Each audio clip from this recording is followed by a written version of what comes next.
Selamat malam Bapak, perkenalkan nama saya Angel Adi Putra Roni, NIM 2003030081, kelas C semester 2, jurusan Sosiologi, Fakultas Ilmu Sosial dan Ilmu Politik, Universitas Nusa Cendana. Baik, saya akan mempresentasikan tugas review buku ke-8, Teori Sosiologi Klasik tentang Sosiologi, George Simmel.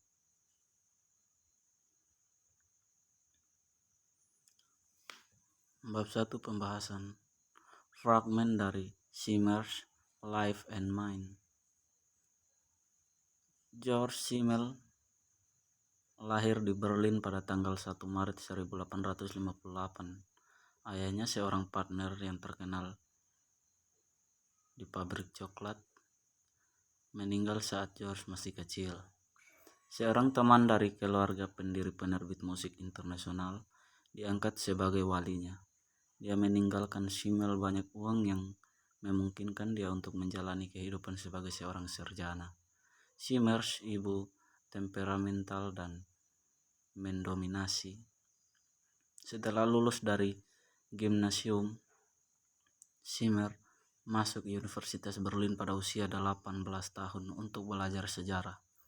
Terlepas dari pengaruh Mommsen padanya, dia segera beralih ke filosofi.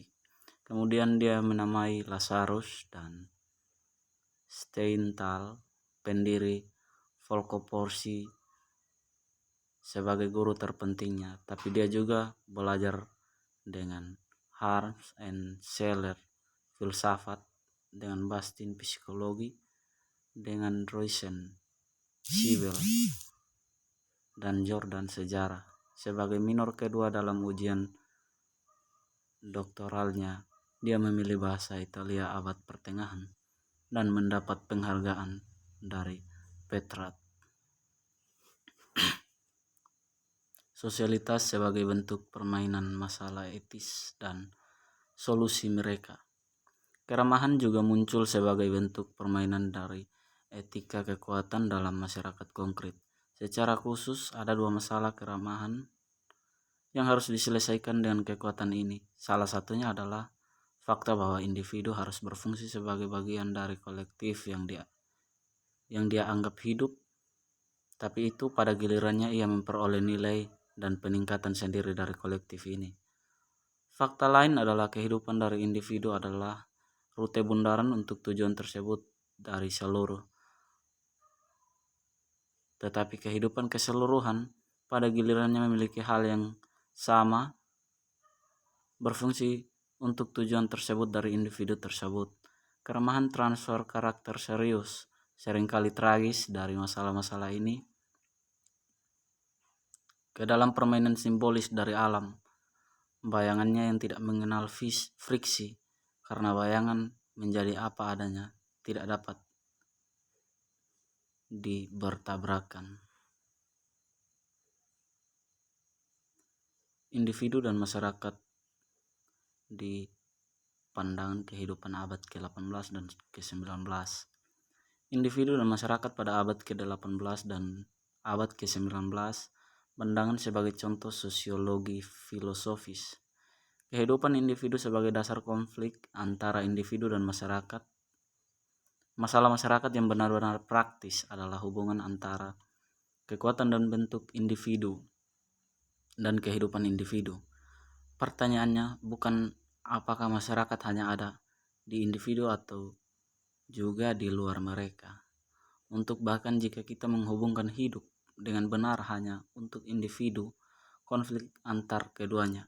Salah satu alasan konflik ini adalah kenyataan bahwa pada individu itu sendiri elemen sosial sekering menjadi fenomena tertentu yang disebut society. Society dihadapkan oleh pihak alien. Alasan kedua hasil dari aspek lain dari kewarisan masyarakat pada salah satu dari ini sebagai diri yang tepat.